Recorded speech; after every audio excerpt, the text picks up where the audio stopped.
You could call today Mobilize Monday in Memphis and Shelby County. Local Democratic leaders rallying the vote, encouraging constituents to understand the danger that redistricting presents to black representation ahead of the start of tomorrow's special session in Nashville. Action News 5's Joyce Peterson live with a look at the call to defend democracy in Memphis. Joyce. Yeah, Joy, President Trump called for redistricting in Tennessee after a Supreme Court decision last week opened up the door to redrawing congressional maps. Tennessee is the test ground for this war, and tonight Memphis Democrats are bracing for battle. The spirit of Jim Crow lives. At First Baptist Church Broad in Binghamton Monday night, the NAACP hosted a voters' rights town hall. We have to vote not only because there are those who died for us, for that right, but because if we are not careful, we'll find ourselves back in the places that we don't want to go.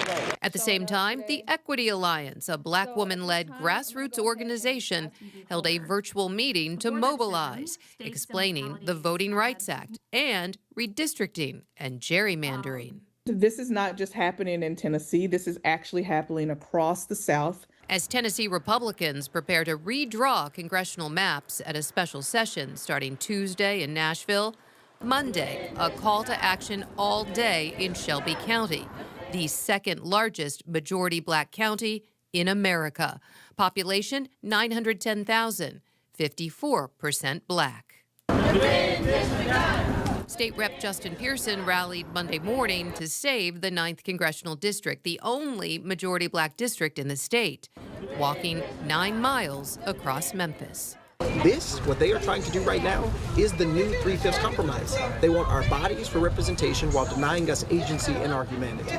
Memphis church leaders galvanizing too. Because this latest attempt at redistricting is not just about lines on a map, it is about misrepresentation.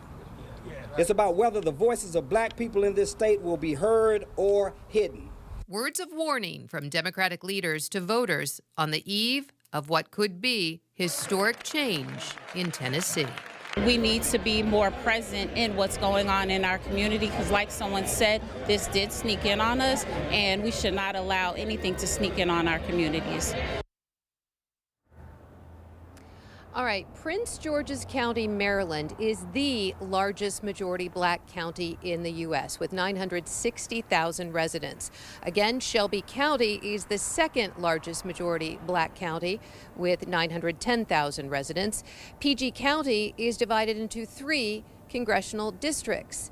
And the plan being considered for Shelby County would also draw up 3 separate districts, diluting black representation. We'll keep you posted. The session starts in Nashville tomorrow. We have a crew on the way to bring you live coverage.